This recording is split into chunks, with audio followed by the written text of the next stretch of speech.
Hello and welcome back to the It Depends podcast. I, as always, am your host. My name is Kevin Goldsmith. I'm a Chief Technology Officer, and I've been working in the industry for over 30 years in roles like developer, engineering manager, senior engineering manager, director, VP of engineering. And I wrote a book last year and was published in March by Unicircle Press. The book is called It Depends: Lessons in Technology Leadership 2012 to 2022. In this podcast, we serialize the audiobook. There's also a newsletter that serializes the text of the book. The newsletter appears on the weeks that the podcast doesn't come out, so they alternate. You can subscribe to both. This podcast does the audiobook in order. The newsletter does the book out of order. So you get different content each week. Thanks to everyone who filled out the survey that I've been talking about for the last few episodes. If you haven't, please do. It's linked from itdependsbook.net. I'll also put a link in the show notes so you can find it. It's going to help me as we conclude what I'm now calling the first season of the podcast. This week we're on chapter 28 of 36, so only a few more episodes to go. I should also say, as we kind of move towards the end of the book, I have a few surprises in some of the following episodes that I'm excited about, but I'll tell you about those later. If you're finding value from this podcast, please consider buying the book. You can find out more information about it at itdependsbook.net, including links to all the stores. It's available worldwide in audiobook, paperback, and hardback. You can get it from a local bookstore or online. There are links to all the bookshops I've found that have it online on the website. If you're looking to think about your leadership or become a leader in technology this year, reading is a great way to do it. I put a lot of work into this book, over 10 years, plus the actual assembling and all that kind of stuff. So please take a look at it. I'm going to talk a little bit about Avvo. For the next couple episodes, we have 2 chapters in a row on various aspects of Avvo. Avvo is the company I joined after I left Spotify. We've been talking a lot about Spotify. I joined Avvo in 2016 as CTO, and that was my first CTO job. And I'd just come from Spotify. I had a lot of ideas about what I wanted to do and what I wanted to be as a CTO. But of course, that's different when you encounter the reality of the company you join.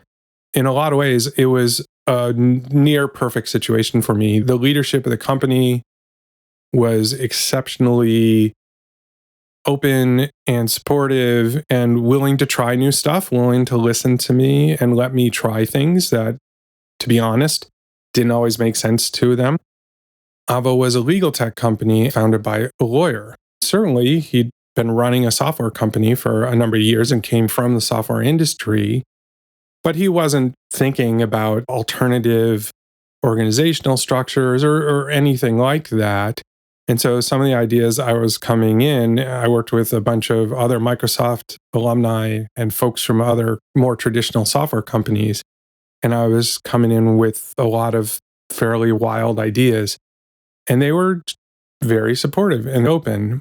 Because of that, I was able to do a lot of stuff I'm still quite proud of, even though I wish we'd had more time to continue to work on it, because we'd had some pretty good success, which is one of the reasons that led to our successful exit. Avvo was acquired in 2018. That's when the whole exec team left the company. You want to take things and grow them and iterate on them and continue to improve on them.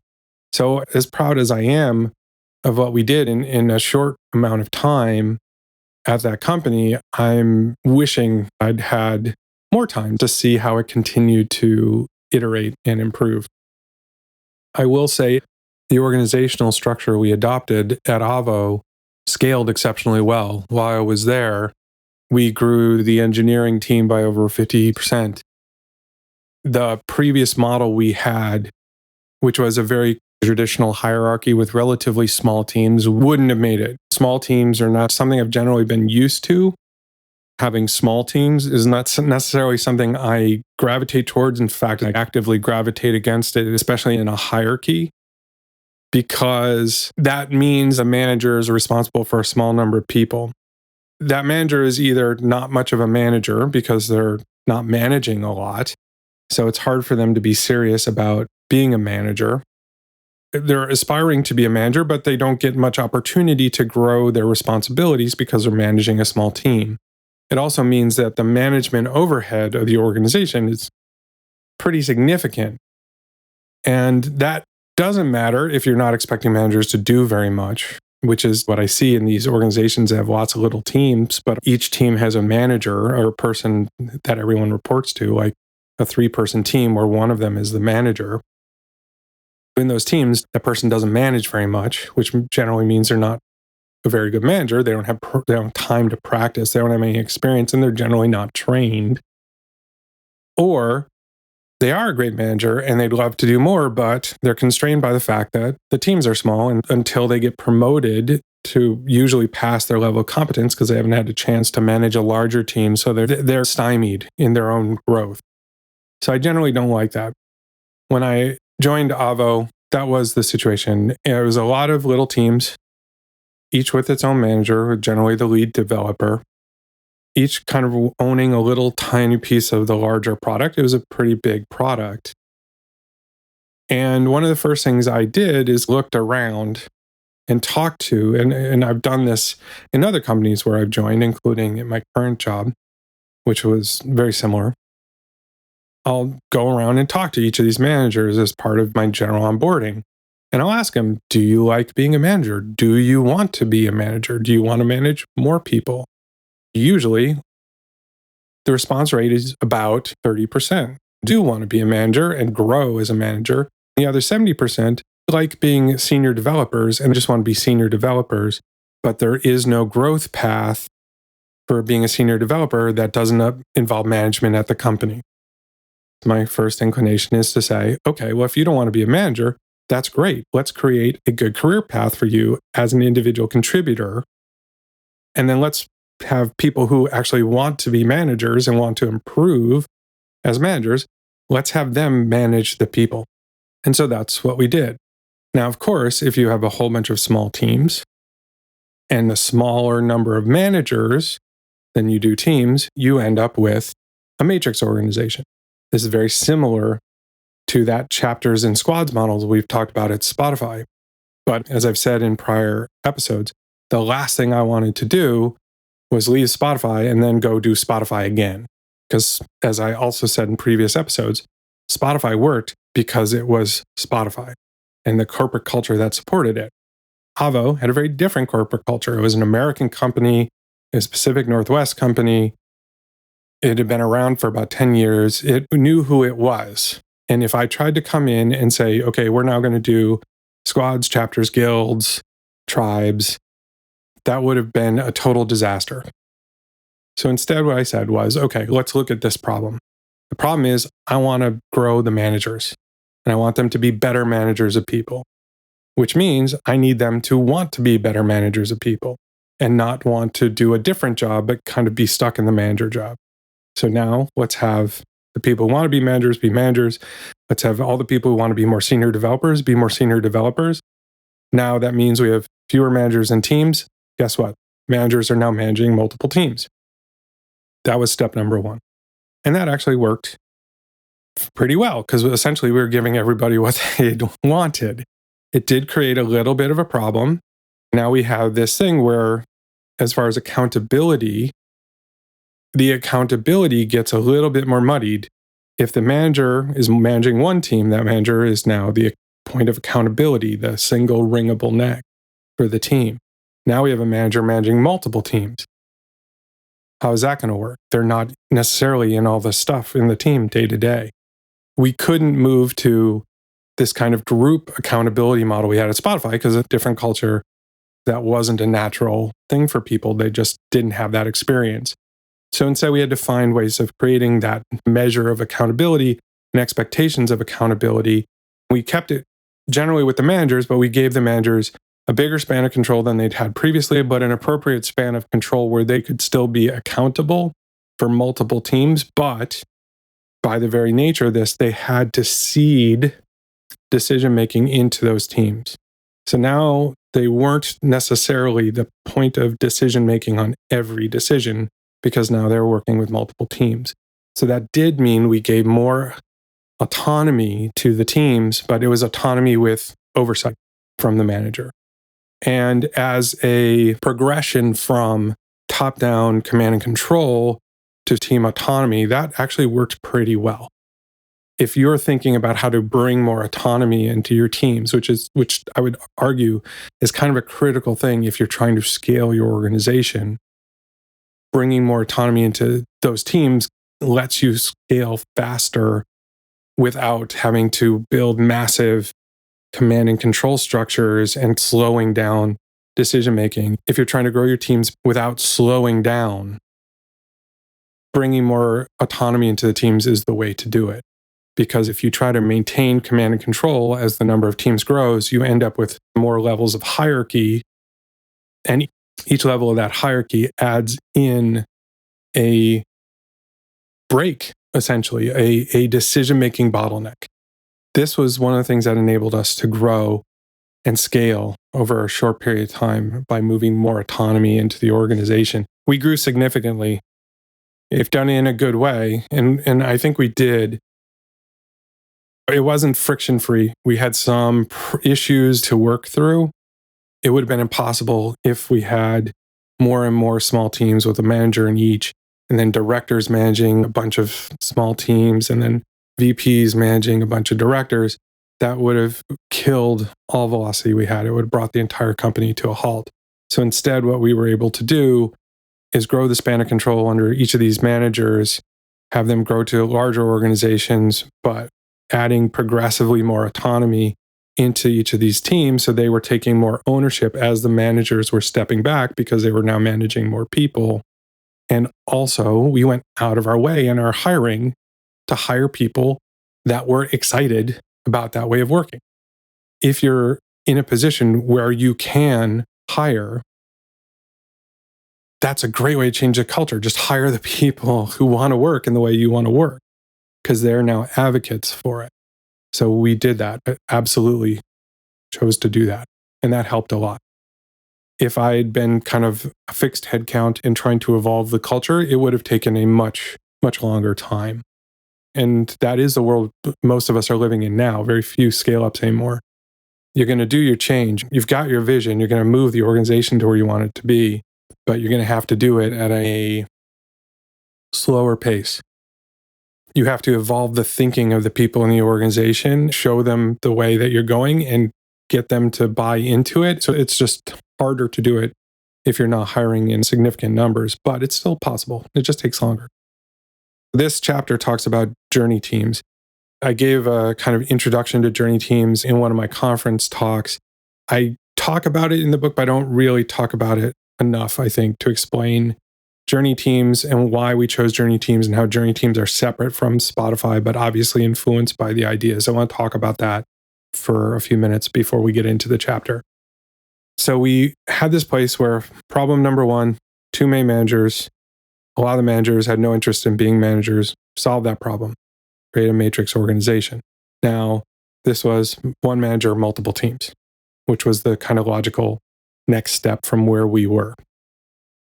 I wasn't evolving to a specific vision of how I want an organization to be. I was looking at the problems in the organization, using what I'd learned and trying to figure out, okay, how do we solve the problems in the organization? And I have some core beliefs around things like team autonomy and other things.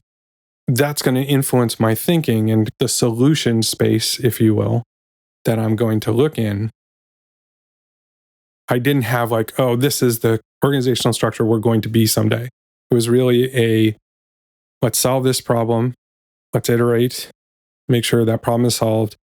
Let's look at the next biggest problem in the organization. Let's solve that problem. And along the way, we started to do things. We improved how we made decisions in the company. One of the problems I heard from teams was that different members of the exec team would come to a team and ask them for something. So marketing would ask for something, product has stuff they want to do. The chief legal counsel would stop by a developer and ask them to do something, or finance would stop by a developer and ask them to do something. And so not only teams, but individual developers were feeling like they weren't sure what they were supposed to be working on because exec team members were talking to them directly, asking them to do things, and they didn't know how to prioritize. It was clear that the executive team wasn't speaking with one voice. Another thing we did was early on create a single priority list for the company that could inform teams about what to work on. That helped organize the work a little bit better. We had a more structured roadmap and a set of priorities that teams could start to align to. We had another problem. We had a lot of small teams and a very big platform. We had fewer teams and components of the platform. We also had large parts of the code base that had been built at one time and were fine, pretty much. So nobody was working on them. And then occasionally there'd be a bug there. And then who owns it? How do we do that? Another thing we cleared up was ownership around which team is responsible for which part of the platform. It was really aligned to which developers had worked on different parts of platforms and which teams were they in, at least initially. But that started to lead us in a new direction. So now everything was owned, priorities were clear from leadership. We have more team autonomy, more team accountability, but we have this matrix organization going. That was working pretty well, but we still had a problem as different teams now have ownership over different components. Those components aren't necessarily aligned. And a lot of times, if we're trying to build something like a product feature, it's now crossing multiple teams. This was a problem because the handoffs created lots of challenges. So we started thinking about these little teams, each mapping to a piece of the platform, and realized it wasn't working as well as it should. Maybe we should think about it in a different way. Now it was time. And of course, I was very open to the idea of restructuring the team because I have lots of ideas around that kind of stuff. But I didn't want to jump the gun. Hey, for day one, I'm completely blowing up the organization. I wanted us to get there in a natural way, which we did. And it took less time than I thought.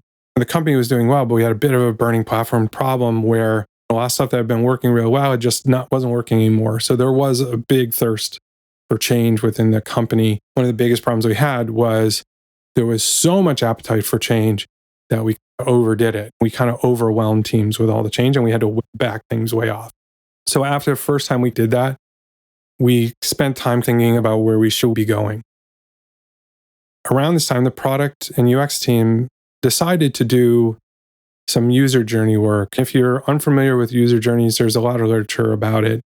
Essentially, it's a process where user researchers and the UX team interview a bunch of customers to try and understand why they use the product, how they use it, and their journey through the product, focusing on problems to be solved. We'd been doing this with our customers, and it produced some really interesting insights about how our customers used the product, how they viewed the product. We realized there were multiple distinct user journeys for different kinds of customers, and customers would switch between them, but customers were coming to us to do different things and looking at our platform to solve these problems for them. And that brought a lot of insight into the UX team, but it also brought a lot of insight into our customers. We were thinking about how to organize in a way to best support the business, best empower the teams, and continue to grow in a smart way.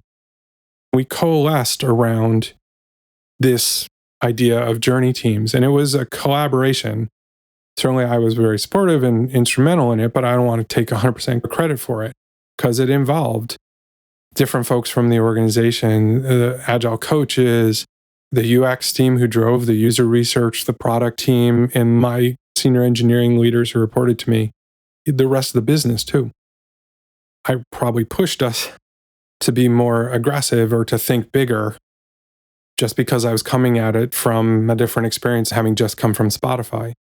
But I can't take credit for it alone. It was a collaboration between a lot of different groups. Over time, in one of these lulls where we'd pushed too much change into the organization, overwhelmed the organization, and now we're backing off a bit, we started thinking about where we want to go with the organization. The way it's working now, it's better than it was, but it's not where it should be. We have these kind of journeys, and that became a very natural place. So the idea was we created journey teams, and the idea would be our teams were aligned around each of these customer journeys. Now, of course, you have your customer, but you, as a technology and product organization, you're supporting more than just your external customers.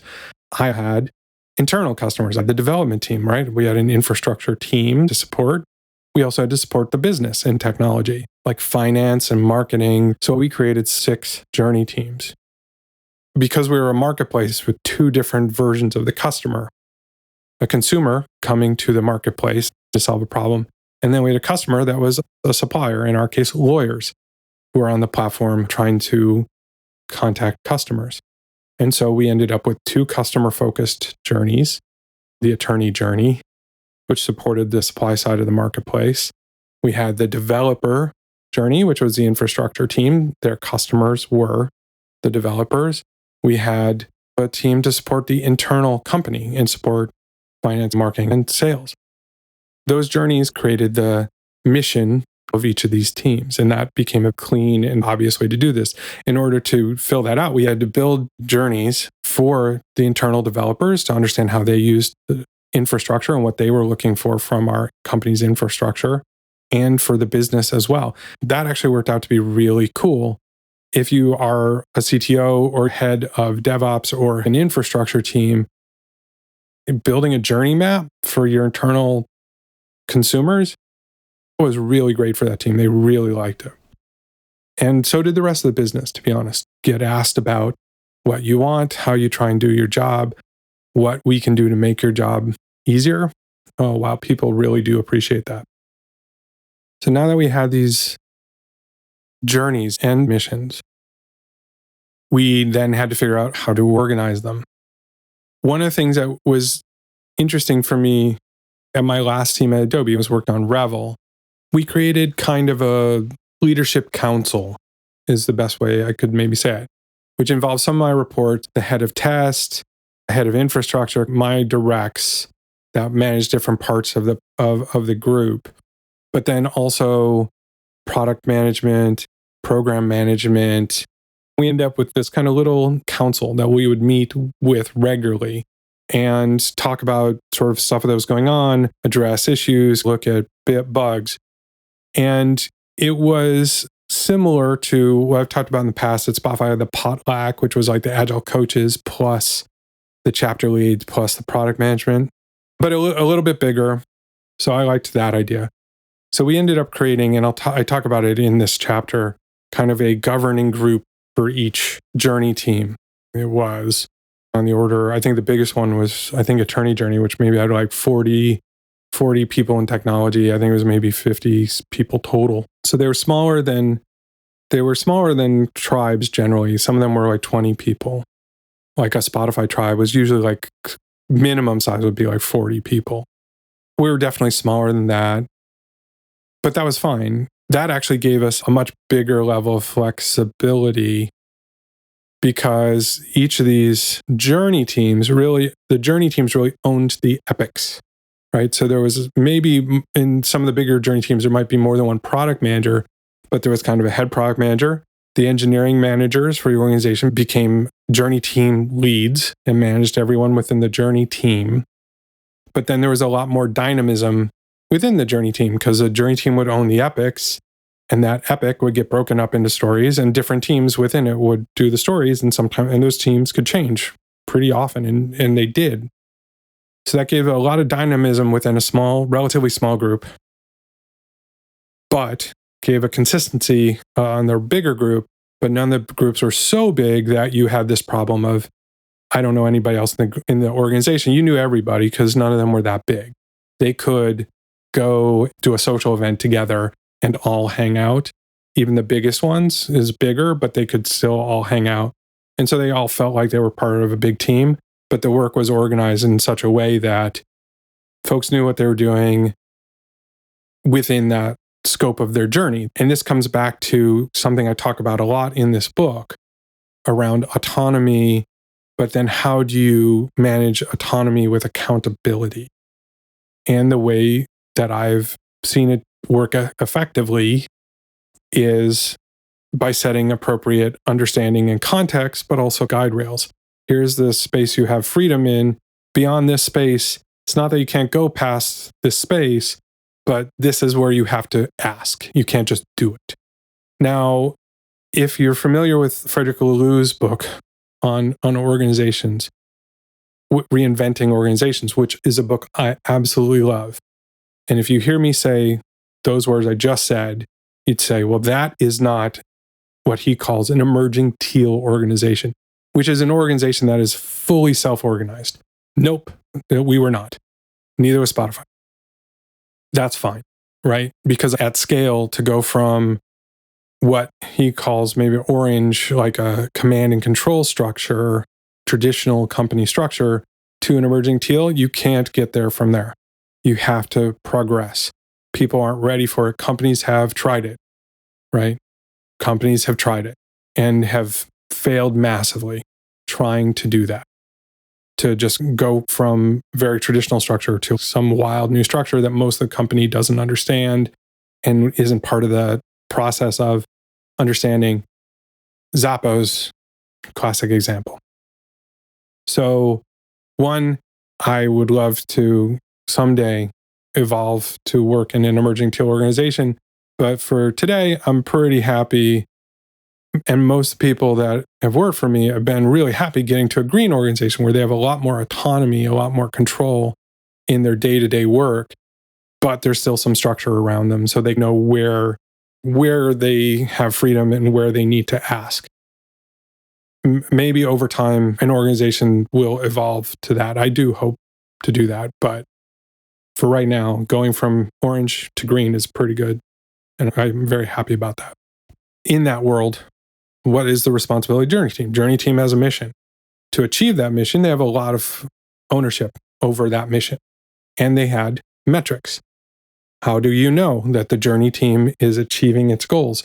How do you know it is helping customers on that journey? Each team had metrics that they were working. And that was their day-to-day dashboard telling them, are we doing the right things? It was also visibility to the rest of the company. Is this Journey Team doing what they're supposed to be doing, making good progress? There was something else we did. Setting up the Journey Teams, we had an existing organization. We had skill sets and we had people. Now, each Journey Team had to figure out, okay, to achieve our mission, to achieve our goals, what skill sets do we need? How many people do we need? And budget and things like that. Like, what do we need to achieve our goals? If we're responsible for achieving our goals, for moving these metrics, what do we need in order to make that happen? Now, of course, each Journey Team asked for more than was possible because each team wanted a lot more people than we had. So we had to then, as leadership, me and the chief product officer, had to go back and say, okay, well, you wanted 100 people. You're going to get 50. These are the skill sets you wanted. We're making sure all those skill sets are represented. So you have the skill sets you need, don't have as many people as you need, but you have what we believe is enough for you to achieve your goals while making sure every one of the other Journey Teams can achieve their goals. So that was a top-down leadership things that we did. We set the constraints on the teams. We ratified their missions. We gave them a lot of ownership around missions and metrics on moving towards that mission. But again, we approved them. It wasn't they got to make them up and then they followed them. No, that was approved by leadership. We set a cadence for how often we would check in on a kind of formal basis and what we thought were reasonable goals for them to achieve their different kind of milestones on their metrics. So we set a kind of structure that let them know, that gave them, within their freedom, within their autonomy, gave them good signposts, good dials to know, are we moving in the right direction? Are we going the right way? Do we have the support of leadership to do this work? And we set that up in a way that it was a good compromise. Some top down, but as minimal as we can make it, a lot of bottom up, a lot of ownership within the teams, a lot of control within the teams. They really appreciated it. They really gravitated toward it. They were really excited about it. They felt tons of ownership over it, which they should. They had the company priorities at that point that they could use to align to so that they had a better chance of us giving the thumbs up to their plans and to their goals. So all that worked pretty well. The thing we still had to do was figure out who was on their team. And that's where we came to the self-selection exercise. So I wanted to give you all this information about Avvo journey teams. This chapter talks about journey teams. The next chapter talks about journey teams. But I actually realized, oh, you know what? I never wrote down, here's what journey teams are. I gave a conference talk about it, but I never actually talked about it in writing. So I wanted to give a little bit more background around what is a journey team. Why did we create this journey team? How did we arrive at that journey team model? That gives you some good background for the chapter and a little bit more around the company culture and why a self-selection exercise made sense. And also, I just wanted to get some more of this information out there. Maybe at some point I will write up how journey teams work and not that whole thing, because I think I was hoping to give that opportunity to one of the agile coaches or one of the other people that were involved in the creation of it, or I just had moved on. I think we missed a trick by not telling the world more about it. Not that, again, I think you should go and build journey teams in your company, but I think the process of how we got to journey teams, which was a very specific to Avvo kind of thing, just like the Spotify model is very specific to Spotify, the process of how we got there. There's lessons in like how you build your own model for your own company in a way that works for your company. So maybe I'll write that up at some point in the future, or maybe I'll just talk about it more on the podcast and then eventually write it up.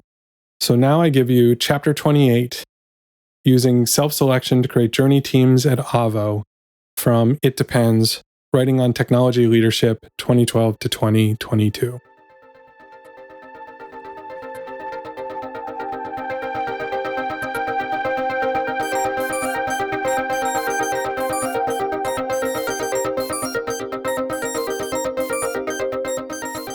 Using self-selection to create journey teams at Avvo, originally published on December 9th, 2018. Many companies are interested in experimenting with self-selection to organize their teams. I see questions about the process in online forums.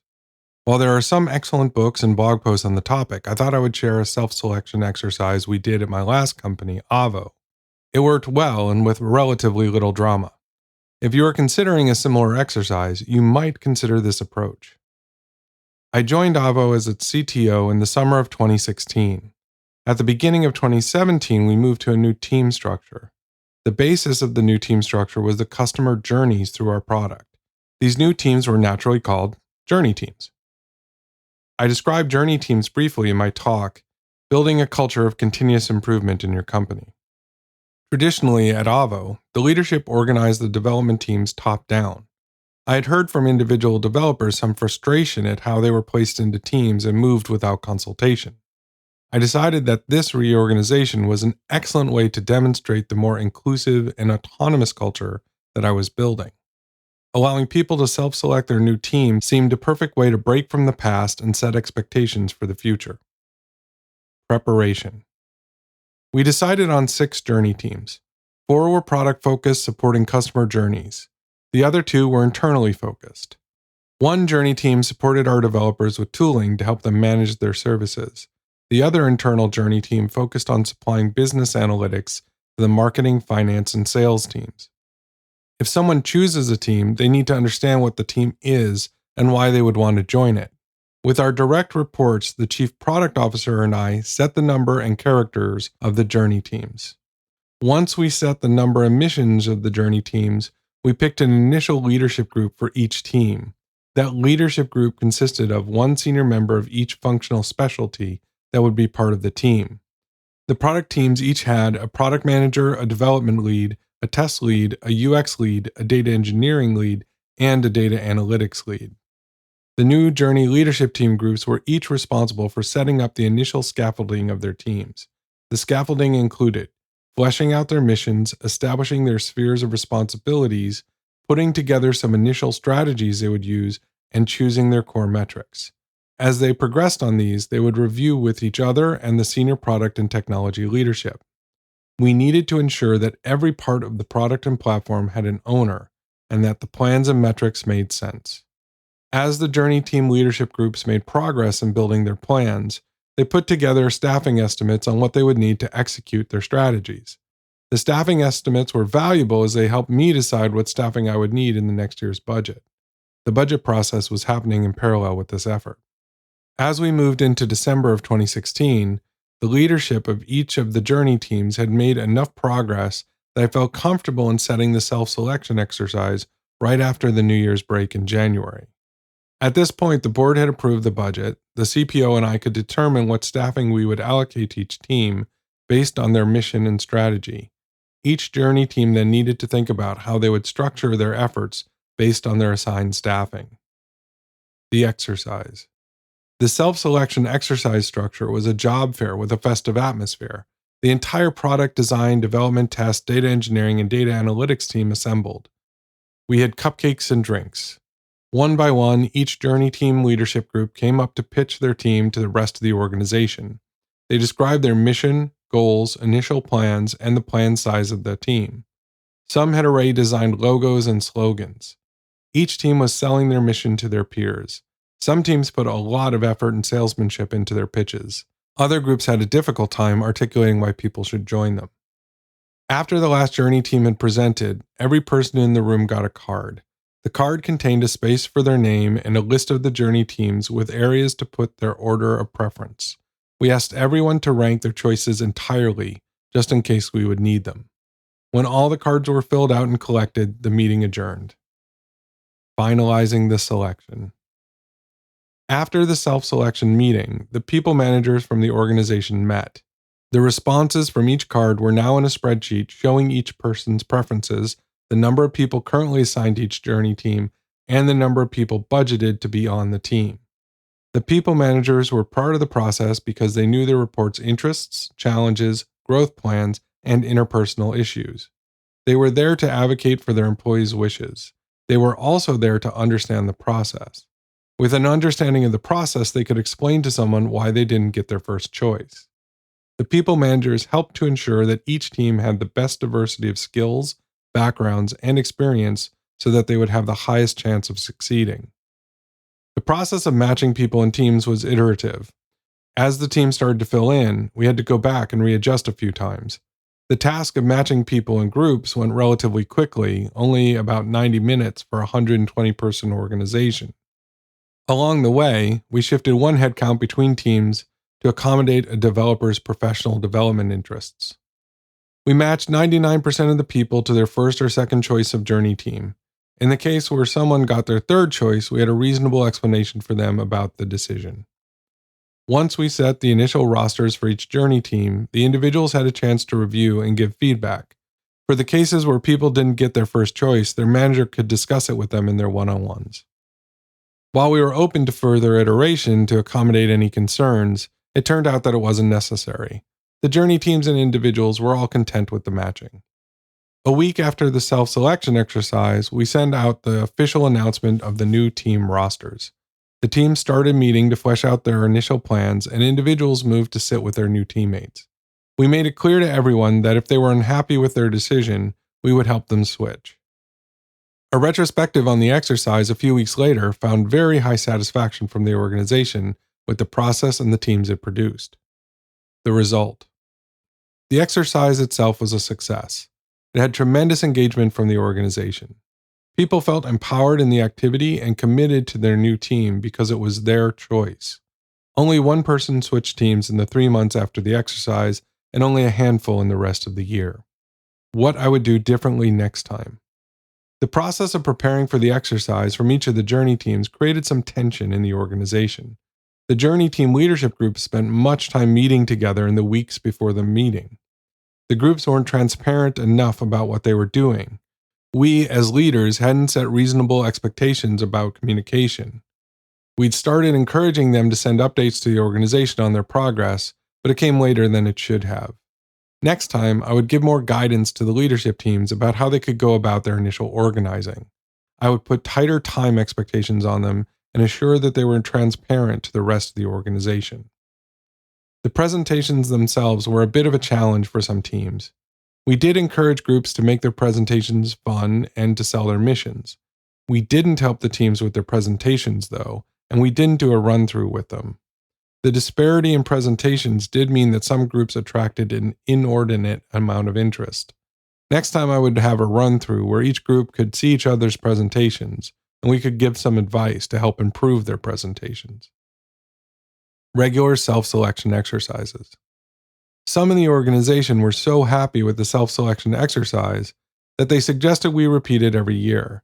I know that there are organizations that do this. From my experience, I can see it working within a small company where almost everyone already has a good connection with each other. Going through the forming, storming, and norming phases in a smaller organization would take much less time. In a larger organization, regular reorganization would mean much wasted time trying to get the teams going. For Avvo, the self-selection made sense at a juncture when we were doing a complete organizational restructuring. The old teams were utterly gone. It took a while for the new teams to get going, but once they established themselves, they worked well, and it made little sense to change them again. Individuals always had the option to move between teams if they felt ready for new challenges. The organization was growing, and so the teams were always hiring. If we had been in a more constrained environment, we would still have done our best to facilitate smooth movement within the organization. The core thing with an exercise like self-selecting teams or any other activity is to be deliberate in your intent. Why are you doing the exercise? What benefits do you expect? What are the downsides? If it is successful, what will you do next? How will you roll it back if it is unsuccessful, or what will you do instead? Conclusion. Letting the people in your organization self-select into teams can be an active driver of engagement and autonomy. The exercise we did at Avvo was successful for us and is worth looking at as an inspiration for your process. If you are considering self-selection, be deliberate about your goals, what aspects of self-selection help you achieve them, and what you might do if the goals are unmet.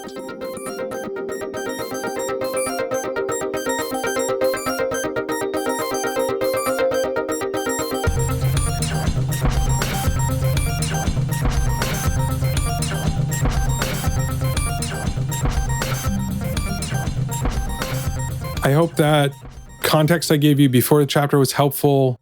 I hope that you were inspired a little bit, maybe if you're doing an organizational structure exercise, maybe to try, or at least think about using self-selection in it. I can say, again, as I said in the chapter, it really did get people excited about joining their teams and being part of these teams and feeling like it was their decision, not like management just picked them up and dropped them someplace. Even if they were happy about the decision where they got dropped, it's always nicer to feel like you're part of the decision instead of the decision is being done to you. So there's a lot of benefit around using self-selection. I'm going to remind you again to please fill out the survey. It's linked in the show notes. It's linked from itdependsbook.net. We are approaching the first anniversary of the publication of the book. If you haven't had a chance to read it, if you've been listening to the podcast, I thank you. I very much appreciate it. If you want to support the podcast, there's no ads or anything like that. Please buy the book. That would help me out quite a lot. I'd like to keep it going. And the survey will help me keep this going, the podcast and the newsletter going, after we finish serializing the book. So please, please, please fill that out.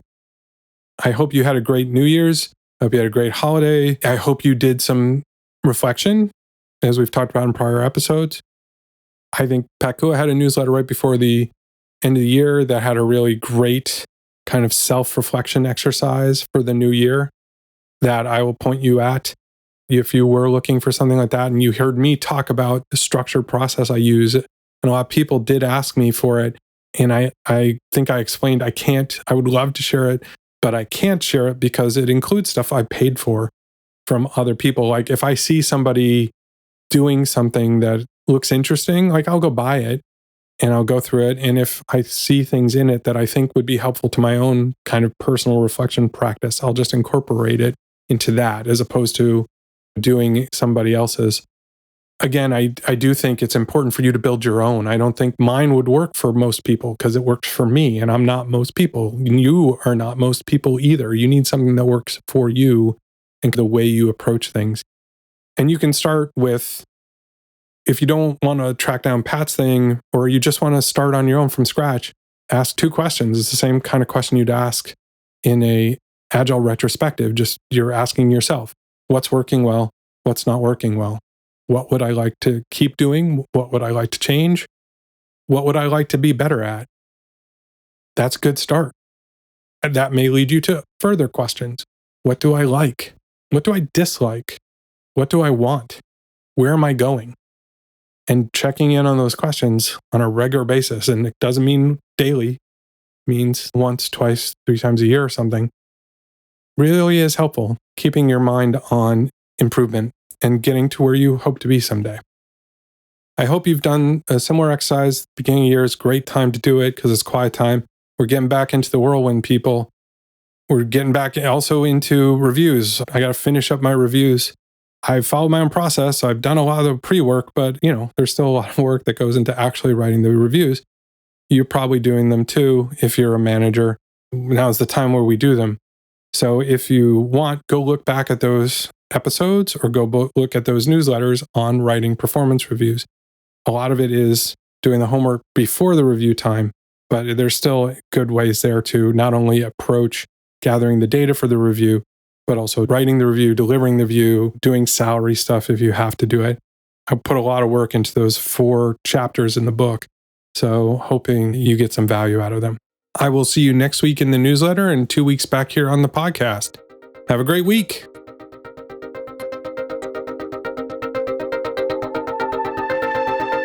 Thanks so much for listening. Please, again, subscribe, rate, share episodes of this podcast on your favorite podcast app.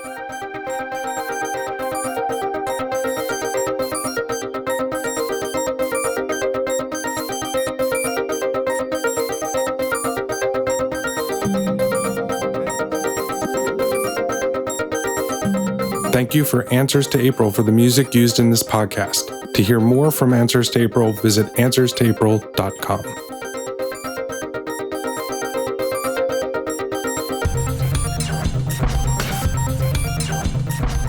This podcast is a production of Unit Circle Media.